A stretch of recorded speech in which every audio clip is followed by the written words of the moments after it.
In a certain jungle, there lived a lion by the name of Karalakesar. He had a servant, a jackal named Dusarak, who was his constant companion. Hello and welcome to my channel. I am reading the tales of Panchatantra written by Vishnu Sharma. And today I started reading the story of the lion and the donkey. Now, once the lion fought a very fierce battle with an elephant, and his body was so severely wounded that he was unable to walk. Consequently, Dusarak too began to starve and became very weak. One day, he said to the lion, Master, I'm starving and I can't even walk a single step. How then can I serve you?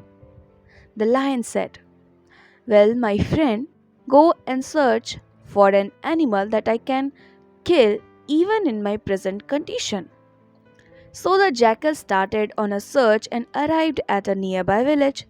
There he noticed a lean donkey by the name of Lambukan, eating grass along the bank of the river with great difficulty.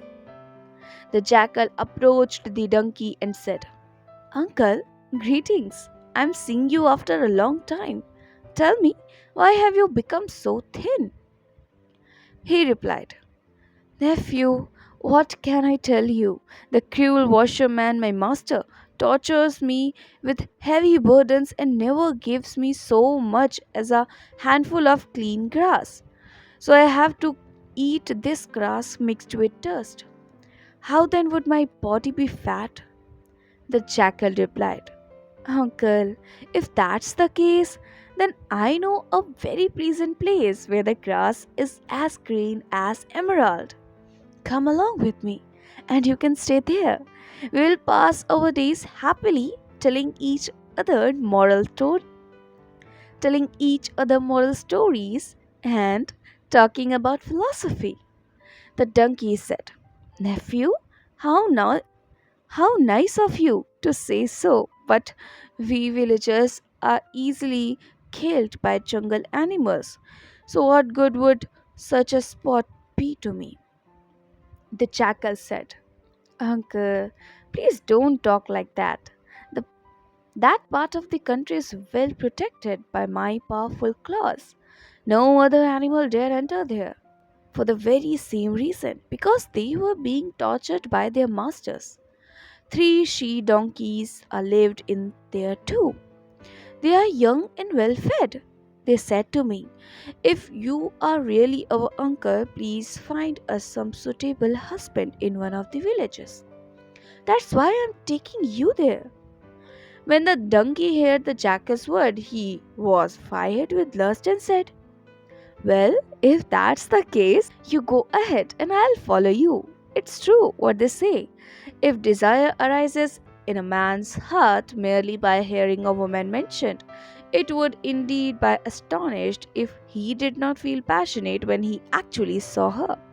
And so, when teased in this way, the donkey went with the jackal to the lion. As soon as the suffering lion saw the donkey, he got up and tried to strike him with his paw but missed, and the donkey ran for his life. When the donkey had gone, the jackal said angrily to the lion, Is that the way you aim a blow? Even a donkey can escape from you. So, how could you fight an elephant? The lion smiled shamefacedly and said, What could I do? I wasn't ready to attack him. Otherwise, even an elephant would not escape me. The jackal said, Well, I will bring him to your presence once more, but this time stay on the alert to attack him. The lion said, My dear fellow, how will he come back when he actually saw me and ran away? Please find some other animal. The jackal said, What's that to do with you? All you have to do is to stay ready to attack. Then the jackal followed the donkey's trail and saw him gazing in the same place.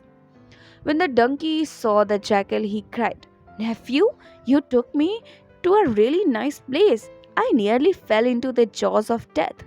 Tell me, who was that animal whose lightning blows I so narrowly escaped?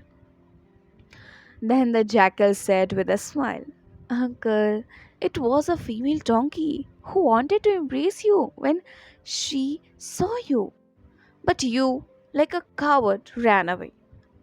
So come on now. She has said that she will starve herself to death because of you. She told, if Lambakan does not become my husband, I shall burn myself in fire or drown myself in water. I cannot bear to be separated from him. So please come to her, and you will be responsible for the death of a female, and Kamdev will be angry with you.